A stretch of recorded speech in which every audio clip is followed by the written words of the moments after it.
मराठी एकीकरण समितीच्या मोर्चाला परवानगी नाकारली आहे। जमावबंदीमुळे मराठी एकीकरण समितीला ही नोटीस आहे। आज कबूतरखाना इथं हा मोर्चा निघणार होता। कबूतरखाना बंद करण्याची मराठी एकीकरण समितीची मागणी आहे। जैन मुनी जे आहेत ते शस्त्र काढण्याची भाषा करतायत, मोर्चा काढण्याची भाषा करतायत, कायदा सुव्यवस्था परिस्थिती बिघडवण्याची भाषा करतायत, कोर्टाचा अवमान करतायत, कंटेम्प्ट ऑफ कोर्ट आहे। मग यावरती पोलिसांनी काय भूमिका घेतली, काय कारवाई केली? कबूतरखान्याचा विषय आहे, न्यायालयाने सांगितलंय कबूतरखान्यावरती कारवाई झाली पाहिजे, कबूतरखाना हटवला पाहिजे आणि त्याचा सर्वांनी मान सन्मान ठेवला पाहिजे, हीच भूमिका आहे। हे विचारण्यासाठी, हे सांगण्यासाठी आम्ही येतोय, तर तुम्ही आम्हाला नोटीसा का पाठवताय? ही दडपशाही आम्ही सहन करणार नाही आणि पोलिसांचा, गृह विभागाचा आम्ही निषेध करतो। आम्हाला आमचं मत मांडण्याची मुभा असली पाहिजे, आम्हाला आमचे अधिकार मांडण्याचा मुभा असली पाहिजे। या सगळ्याविषयी अधिक माहिती घेण्याकरता थेट जाऊया कबूतरखान्याला। आपल्या प्रतिनिधी आहेत भाग्यश्री प्रधान आचार्य यांच्याकडे।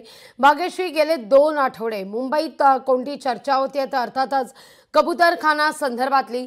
आज मात्र उच्च न्यायालयात या सगळ्या संदर्भात सुनावणी होणार आहे।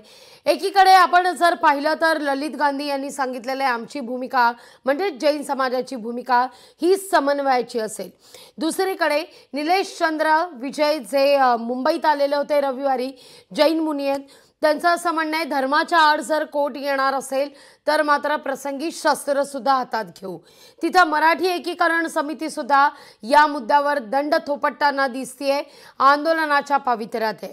या सगळ्या घडामोडी घडत असताना तिथं नोटीसही आता सरकारनं या सगळ्या प्रकरणी प्रशासनानं आपण म्हणूया मराठी एकीकरण समितीला पाठवलेली आहे। त्यामुळे आज कबूतरखाना परिसरात नेमकं काय काय घडतंय याकडे सगळ्यांच्याच नजर आहेत। सध्या परिस्थिती काय सकाळच्या सत्रात? नक्कीच लागवी, मी आता कबूतरखान्यावरच आहे आणि आपण बघतोय की पोलिसांचा जो बंदोबस्त आहे तो मोठ्या प्रमाणात इथे ठेवण्यात आलेला आहे।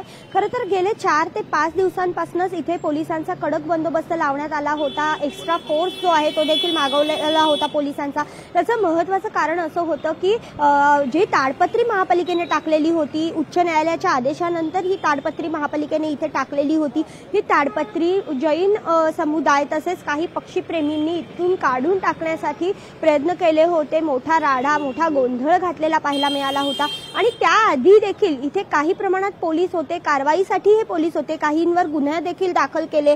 खरं तर महापालिकेने देखील जवळपास यासाठी 1.5 लाखांचा जो दंड आहे तो वसूल केलेला पाहायला मिळाला। एकंदरीतच जर बघितलं तर हे जे प्रकरण आहे हे अत्यंत गंभीर असं हे वळण घेतलेलं पाहायला मिळतंय। महापालिकेच्या निवडणुका तोंडावर आलेल्या आहेत, त्यातच जैन समुदाय जो आहे तो अत्यंत ह्यासाठी आग्रही आहे की कबुतरांना खाणं दाणा पाणी दिलंच पाहिजे। तर दुसरीकडे जे या बाजूने या परिसरात राहणारे मराठी लोक आहेत त्यांना या कबुतरांचा अत्यंत त्रास होतोय। डॉक्टरांचे तसे अहवाल आहेत जे डॉक्टरांनी उच्च न्यायालयात देखील सादर केलेले आहेत। त्यात सुमित राजन यांनी देखील लोकशाहीशी बोलताना सांगितलेलं पाहायला मिळतंय की या कबुतरांमुळे खरंच त्रास होतो। ऑफिशियल पत्र जे आहे ते त्यांनी आपल्याला मेलद्वारे पाठवलेलं आहे की कशा पद्धतीचं यामध्ये त्रास होतो हे त्यांनी आपल्याला सांगितलेलं आहे।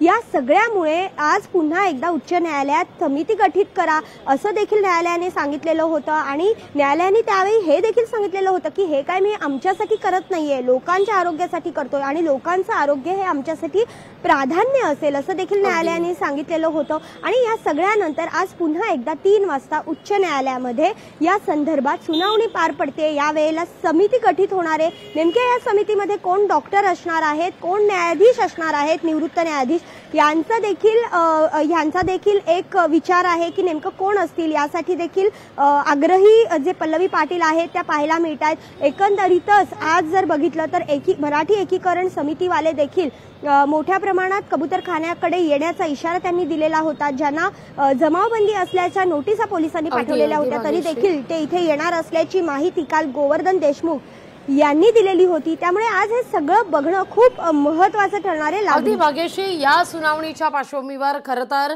त्याच ठिकाणी कबूतरखान्याच्या समोरच जैन समाजाचं देरासर सुद्धा आहे। या ठिकाणी काही बैठकांचं आयोजन करण्यात आलेलं आहे का? तिथं कोणी सकाळी येणार आहेत का? जैन मुनींची काही बैठक होणार आहे का? तिथं काही बंदोबस्त वाढवण्यात आलेला आहे का? प्रत्येकाचं चेकिंग करून त्यांना काही जैन देरासरमध्ये आतमध्ये सोडलं जात आहे का? कारण याआधी सुद्धा 6 तारखेला जो काही प्रकार कबूतरखाना परिसरात घडलेला होता त्यावेळी असं म्हटलेलं होतं की हे सगळे बाहेरून आलेले लोक आहेत। त्या अनुषंगानं आज काही चेकिंग तसं होताना दिसतंय का या सगळ्या परिसरात? नक्कीच, खरं तर इथे जैन देरासर आहे। जैन देरासरमध्ये सगळेच जे आहेत ते इथे येत असतात। रोज सकाळी त्यांचं इथे ध्यानधारणा होत असते, पूजा अर्चा होत असते। आज मात्र आपण बघतोय की सध्या गेट जे आहे ते बंद दिसतंय। खरं तर 8 वाजल्यानंतर त्यांची पूजा सुरू होते, मात्र पोलीस जे आहेत ते मोठ्या प्रमाणात इथे तैनात करण्यात आलेले आहेत। त्यामुळे अशा पद्धतीचं चेकिंग करून आतमध्ये सोडणार का हे बघणं देखील तितकंच महत्त्वाचं आहे। कारण त्यावेळेला जैन समुदायाने सांगितलेलं होतं की ही लोक आमची नाही आहेत, ही सगळी बाहेरून आलेली लोक आहेत। त्यावेळेला अनेक प्रश्न जे आहेत ते देखील उपस्थित केले गेले होते। मात्र आज ललित गांधी यांनी सांगितल्याप्रमाणे कोर्टाच्या निर्णयानंतर आम्ही बैठक घेणार असल्याचं त्यांनी सांगितलेलं आहे। त्यामुळे नेमकी ते बैठक कधी घेत आहेत, जैन मुनींना कशा पद्धतीने समजवतायत हे बघणं देखील महत्त्वाचं आहे। कारण काल अंजली दमानिया यांनी देखील त्यावर भाष्य केलेलं पाहायला मिळतंय। एकंदरीतच जैन समुदाय यावर ऐकणार का? जैन समुदायाला कशा पद्धतीने हे लोक समजवणार? न्यायालयाने जर निर्णय स्थगितीचा कायम ठेवला तर पुन्हा एकदा जैन समुदाय आक्रमक होणार का? हे सगळं बघणं आज खूप महत्त्वाचं ठरणार आहे। लागवी अगदी भाग्यश्री, तुर्तास धन्यवाद तुम्ही दिलेल्या एकूणच सविस्तर माहिती करता। लोकशाही मराठी ऐका, पहा, जागरूक रहा।